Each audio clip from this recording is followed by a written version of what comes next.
Thankful for the freedom to come and worship today.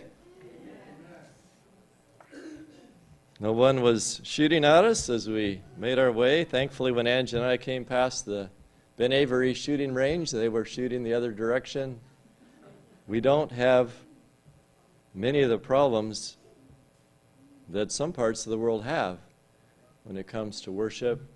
Every day, somewhere around the world, 12 Christians are martyred for their faith. A similar number are arrested or jailed. Every day there are 13 churches or buildings operated by Christians that are attacked somewhere in the world. As we might expect, this past year, COVID was a cover for discriminating against some Christians in giving out aid parts of the world or increasing surveillance and censorship. There are 10 countries that are highlighted as the worst, as we might not be too shocked. North Korea, Afghanistan, Somalia, Libya, Pakistan, Eritrea, Yemen, Iran, Nigeria, India. I was surprised that Nigeria was on that list because it's a majority Christian country. But I read that there were 3,530 Christians who were martyred in Nigeria last year. The majority of all Christians who died for their faith were in Nigeria, followed far behind by DRC, the Republic of Congo, with only 460, in Pakistan. After that, one of the problems in Pakistan is forced marriages. And if you're forced to marry someone who's not of your faith or not a Christian, it can be a difficult lot. Pakistan. China is the winner in the number of churches attacked or closed in this last year, over 3,000 churches. Nigeria is well behind on that list at 270. What is the main cause of persecution in these places? Typically, as you look at the information, it's just limited to a few reasons. It can be clans, where a clan is a powerful force, such as Afghanistan. The government may say you're free to worship, but your more nearby family members may have a different idea. The people who live in your area. So living where clans are powerful can be a problem. Living where the country is largely Muslim or communist can be a problem for Christians, as well as one led by a dictator. So we have many reasons to give thanks this morning that we are not in that spot, but we need to pray for those who are. Has our country always been free of religious persecution? I was interested to read in the early years of the colony of Virginia that everyone was required to attend church services. Even though many were not members, everyone was required to attend. If you didn't attend, you lost your allowance for the week. If you had a second offense, you could be whipped. And for your third offense, if you didn't get the message already, you could be put to death. The colony of Virginia. In 1610, Virginia had a death penalty for blasphemy and for disagreeing openly with the established church. In 1651, the law of the Plymouth colony of New England mandated the death penalty for those who denied the Bible. Some of the early years in this land we call ours, there was not necessarily religious freedom. In John, the 8th chapter, John chapter 1, we meet the Lamb of God. In John chapter 8, Jesus said to the Jews, verse 31, who believed on him, "If you continue in my word, you are my disciples indeed. You shall know the truth, and the truth shall make you free." So we see that if we're going to know the truth, we need to continue in his word. Then we'll know the truth shall make you free. And they said, what? We're Abraham's seed. We've never been in bondage to any man. How can you say you shall be made free? They were living in denial here. Jesus answered them, verse 34, Verily, verily, I say unto you, whoever commits sin is the servant or the slave of sin. And the servant abideth not in the house forever, but the Son abideth forever. If the Son therefore shall make you free, you shall be free indeed. If you continue in my word, you'll know the truth, and the truth shall make you free.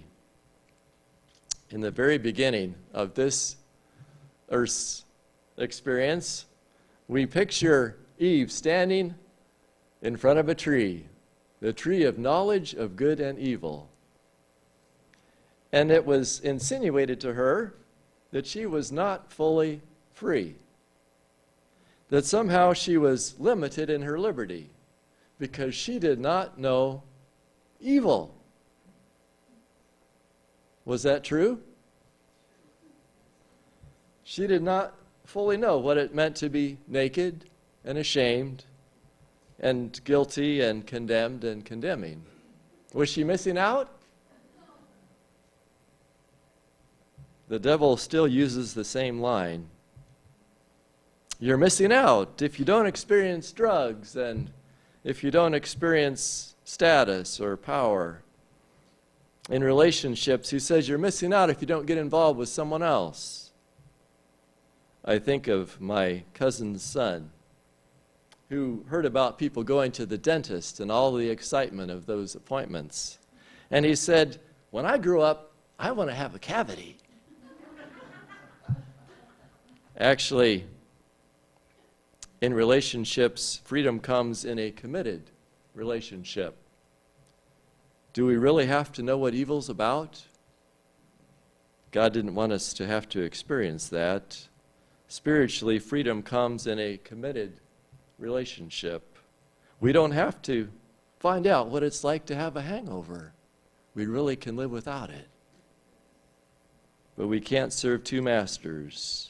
We can't marry Jesus and the devil or the things he promotes, power or prestige, because one pulls one way and the other pulls the other way. Joshua 24 stands out in our minds. Choose who you will serve. Choose. It's wonderful. It's powerful. It's a great privilege to have a choice. Who are you going to serve? We are free to choose, and God honors our final decision, though he appeals all along the way. Jesus demonstrated power to free captives. He quoted Isaiah 61 when he launched his ministry. He said, "The Spirit of the Lord is upon me. He has anointed me to preach the gospel to the poor, heal the brokenhearted, to declare freedom for the captives, recovery of sight for the blind." And then Jesus went out and showed what he was talking about.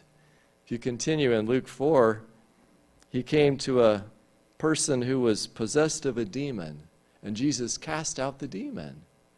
He delivered him. He freed the captive. And then he went to Peter's place and delivered Simon Peter's mother-in-law from sickness. And then he healed a woman who was bent over double. He said she was a captive. He freed her. Jesus' ministry was about freedom, declaring release from captivity. Zacchaeus was delivered from oppression of being owned by his wealth. Mary Magdalene was delivered from a lifestyle that wasn't honoring to God. Lazarus was delivered from the captivity of death, you recall. How about the Samaritan woman, captive to hopelessness? Jesus came to free all who were living in fear of death. Hebrews, the 2nd chapter, tells us. He came to declare freedom from fear, freedom from death. Jesus says, "You shall be free indeed." God's platform offers a choice. a choice. We see that even before this world came into existence in heaven, there was an angel named Lucifer. And Lucifer made a choice to be unhappy in God's kingdom. And eventually God said, you can make that choice, but you can't make it here anymore. He had the freedom to go somewhere else. Freedom. We see that in Eden. Eve stood at the tree and she could make a choice. When she made a choice that wasn't with God, God didn't intervene and stop her. He accepted her choice. It's a useful illustration. It clarifies how God relates to us. If we think of that experience in Eden. Sometimes I hear a phrase like this: nothing happens unless it is God's will. Have you heard a statement like that? Nothing happens unless it's God's will. Do you believe that? We have a new president in office because that is God's will. I have 9 children because that's God's will. You got cancer because that was God's will. Your grandchild died, got hit by that drunk driver because that was God's will. I lost my job because that was God's will. The reasoning tends to go like this: God is all-powerful. If someone is all-powerful, they must always get what they want. If God is in control, and someone said God is in control, if God has all the power, and God always gets his way, then whatever happens is God's will, right? Anything that happens is according to his plan. Let's go back to that Garden of Eden moment. When Eve ate the forbidden fruit, was she doing God's will? No, it was not God's will for Eve to have to experience that. So does God control everything that happens? No. I would suggest it was not God's will for Eve to eat the forbidden fruit. God had said, don't do that. That was quite clear. Was it God's will for Cain to kill his brother Abel? Wouldn't seem to me that that was necessarily God's will. Was it God's will that the children of Israel live in the desert for 40 years? They made some unwise choices, like Eve and Adam made. Was it God's will that Israel have a king rule over them? God said to Samuel, don't feel so bad. They're not rejecting you particularly. They're rejecting me. I heard Marco Rubio make a statement when he had decided he was going to cease his run for the presidency. He said, it is not God's will for me to be president at this time. Now, how did he know that? Had he known that a couple months before, why was he running for president? Well, he was getting the impression by polling that people were not going to support him suitably to continue his run. His funding was not going to be at the level to allow him to continue. So he said, and he quoted a number of times from the Bible, and we tend to do that when things are tough. We quote from Scripture. You notice that on the national scene. He said, it's not God's will for me. Now I thought to myself, well, maybe it is God's will for you, but maybe people are not voting for God's will at this time. Could that be a possibility? Does God control everyone's vote? Wouldn't seem like it. Was it God's will that Job's 10 children all die in one day? Was that necessary for God's plan to go forward? Someone says, well, I got Lou Gehrig's disease because that was God's will for me. That sounds like a rather pious and noble statement, but is it true?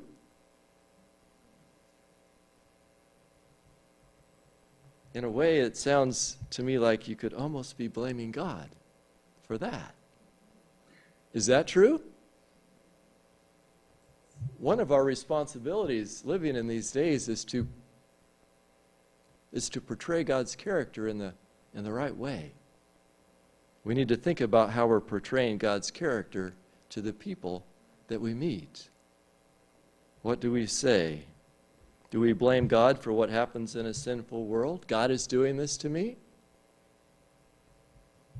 He wants me to be sick? Did God want Calvin to be in pain and fall 47 times a couple of years ago? Was that God's will? I would have a hard time saying that was God's will. I would say that God could work through that. Romans 8 says God can work in all things. Calvin would probably say he's a little more understanding of someone who's struggling than he was before. But was that God's will for Calvin? Did Jesus go around making people sick when he was on this earth? Picture this for a moment. Jesus comes to the village, and all the children come running, and he's passing out the packages that his father sent. Here's something for you, Mary Jane. And here's something for you, James and Johnny. A package from my father. This is his will for you. Oh, come on. Come on, Bartholomew. Come, Bartimaeus, come on. So he passes out the gifts. And Mary Jane excitedly opens her gift. And she's a bit perplexed. Has this card here that says something, and Jesus says, yeah. Oh, yeah, that's typhoid. That's my Father's will for you. And James holds up his card, and yes, it's a full case of epilepsy for you. It's from my Father. It's his will for you. And James, yes. And Bartimaeus, yes. Within a year, you will be blind. That's my Father's will for you. Does that sit well with you? Is that how it was?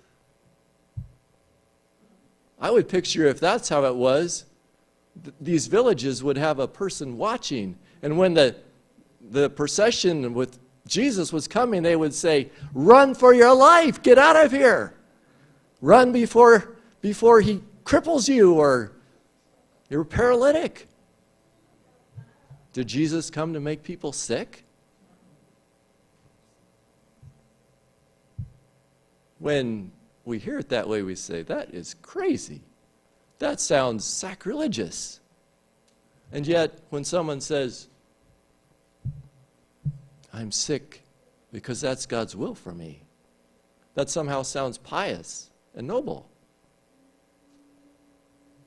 Seems to be a little bit missing there to me. 3 John 2 says, Beloved, I wish above all things that you may prosper and be in health, even as your soul prospers. Does God want us to be well? Generally. If the Son makes you free, you shall be free indeed. Does God ever bring sickness or death to someone? What does the Bible say? If you take a peek at 2 Samuel Chapter 12, we have an experience where David had been involved with Bathsheba. They had a child. And Nathan, verse 15 of 2 Samuel 12, departed to his house, and the Lord struck the child that Uriah's wife bare unto David, and it was very sick. Does that sound like God was making the child sick? It almost sounds that way to me. What happened to that child? The child died. We have the child that King Jeroboam had. It sounds somewhat like it could have been something that was from the Lord. In the book of Acts, we read about Herod Herod, who was taking some glory to himself. Acts chapter 12, at the end of the chapter, it says in verse 21, on a set day, Herod, arrayed in royal apparel, sat on his throne and made an oration, and the people gave a shout, saying, "It's the voice of a God and not of a man." Immediately the angel of the Lord smote him, verse 23, because he gave not God the glory, and he was eaten of worms, and gave up the ghost. Does that sound like God could have had a hand in his demise? Sounds like it to me. Or I think of Korah, Dathan, and Abiram in Numbers chapter 16. How did they die? The earth opened and swallowed them up. And the idea there was, if they die a normal death, then maybe what they're saying wasn't so awful. But if the earth opens its mouth and swallows up these guys, they were on the wrong track. And that's what happened. The earth opened and swallowed them. It would seem a bit strange that this was just a happenstance that a sinkhole opened at that moment. This seems like divine intervention. So there are times, it would seem, when God does bring sickness or death. But is that God's primary desire for people? It wouldn't seem to me that's his primary desire. Did God want Job to have to be sick? Was that God's will for Job? It would seem that that was something the devil was bringing on Job. You can read the story. God probably wanted Job to be well, but does God always get his way? We say he's powerful. Does God always get his way? 1 Peter chapter 3, verse 9 says, God is not willing that any should perish, but that all should come to repentance. Does that happen? We understand that when Christ comes again, there are two groups, those who are saved and those who are lost. Jesus prayed, your will be done on earth as it is done where? So is there a place where God always gets his way? In heaven. Yes. God gets his way. Does God always get his way on earth? It wouldn't seem that in a sinful world God always gets his way. Now how that gets sorted out, how God and Satan decide who gets to make the choice that time, I don't know how all that works. I certainly don't understand it completely. Matthew the 18th chapter, Jesus said, the Father is not willing that any of these little ones should perish. Father has a special concern for little ones. Does anything bad ever happen to little ones? Of course, he's concerned primarily with their eternal salvation. But God does not take delight in the suffering of little ones. Jesus prayed and asked us to pray, your will be done. That was the prayer he taught the disciples, on earth as it is in heaven. Our heart is the primary place where we need to ask for God's will to be done. As Jesus prayed in the garden, Father, your will be done, not mine. Because God respects our choice. Revelation, the 3rd chapter, words that are familiar. Behold, I stand at the door and knock. If you open the door, I will come in. Does not say you have 15 seconds, and if you don't open the door, I will break it down. God honors our choice. Not going to crash through the door. We give thanks for God's desire for freedom. We give thanks for the privilege of freedom today. Freedom to be here. And some may complain and say things aren't like they should be, but they're a lot better than they could be. There will come a time when things will change. According to Revelation, the 13th chapter, a chapter that's been referenced many times, Revelation chapter 13, verse 13, talks about a power that makes fire come down from heaven. This is in the context of the last days. Fire coming down from heaven. What does that bring to mind? Well, if we go to the Old Testament, we think of Mount Carmel. 1 Kings chapter 18, where Elijah was told by God, call together all the people, we're going to have a showdown. Who are they going to worship? Is it going to be Baal or me? Here's the situation. They have their altar, we've got our altar, let them go do their thing, and the God who answers by fire, that's God. Elijah presented this proposal to the people, and they said, sounds like a deal. And they did it.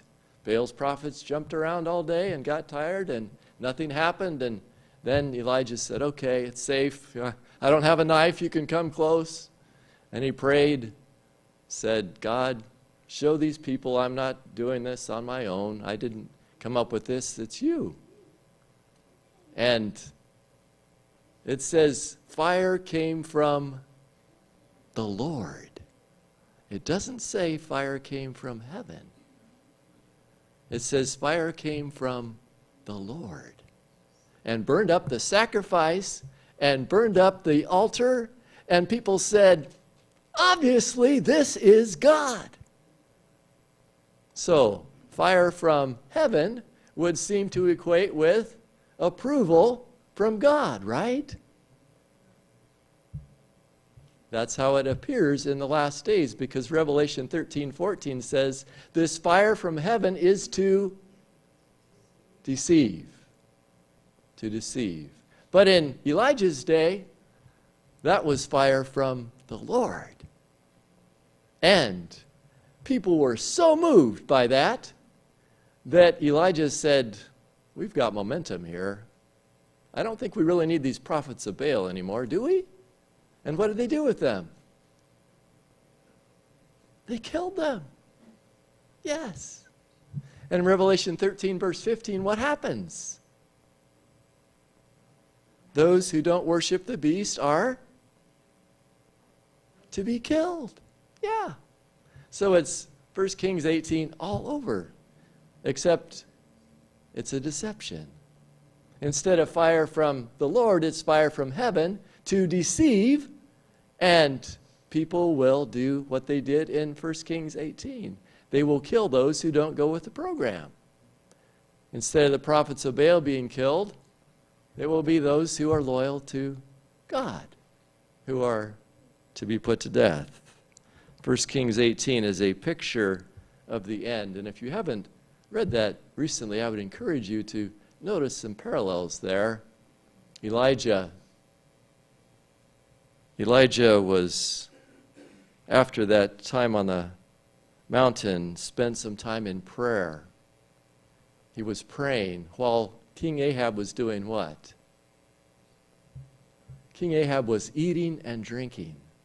So you see here, God's prophet representing God's people praying and watching. The servant was coming back with reports. Do you see the cloud? Do you see the rain coming? And finally the servant came back and said, I see a cloud about the size of a man's hand. And Elijah said, oh, that's it. Yes, that's God's promise. Elijah represents God's people. Ahab, meantime, was eating and drinking, representing who? Those who were not ready for God. Those who at the time of the flood were caught up in the routines of living, not ready for God. After this experience, Elijah fled after a death decree was issued. Sounds a little bit like the end, doesn't it? And how was he sustained through that time? Did he have the forethought to have stashes of goods along the way? No. He was sustained by the ministry of angels. Angels brought him food, and he rested. And after that experience, he got to meet with God on the mountain. A picture of the end. After 3.5 years of trouble, no rain. God's people in the end, after 3.5 years of trouble, we call that the 1260 days leading towards the time of the end, when God's people will be delivered. We give thanks for freedom this morning. Jesus said, if the Son shall make you free, you shall be free indeed. Free indeed. We are grateful for a country that guarantees freedom of religion. It's a beautiful thought, but we only have to look back to September 11, or maybe just back a few months in past year, to see how quickly liberties can be lost. For the safety of the nation, for the greater good, you have to do this. You might recall after September 11, there were people of Middle Eastern descent, innocent Arabs, who were put in jail and held because they had made a trip or they looked guilty.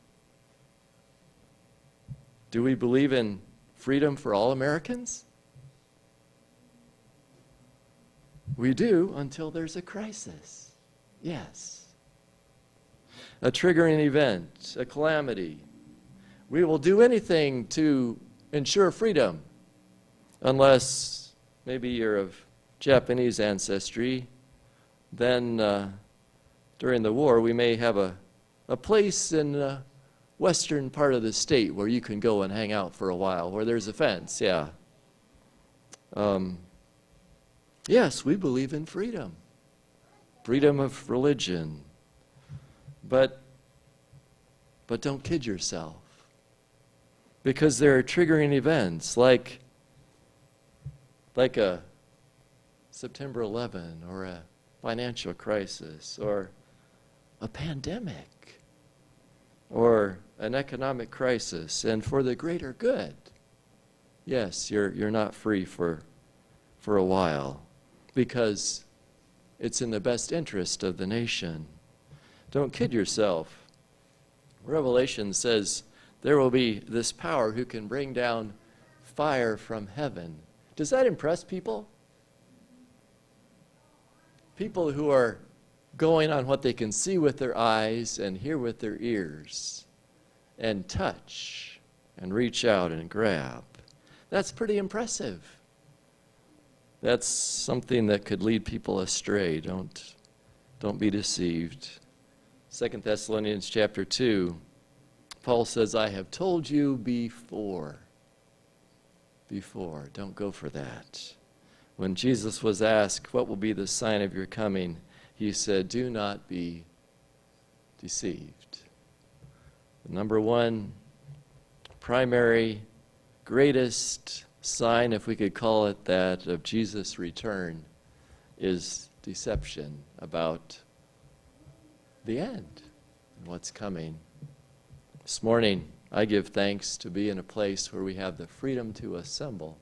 And I'm glad that there are people who are brave enough to do it, to gather, to come and share. It's a wonderful privilege. We give thanks for that. We pray for those who don't have that privilege today.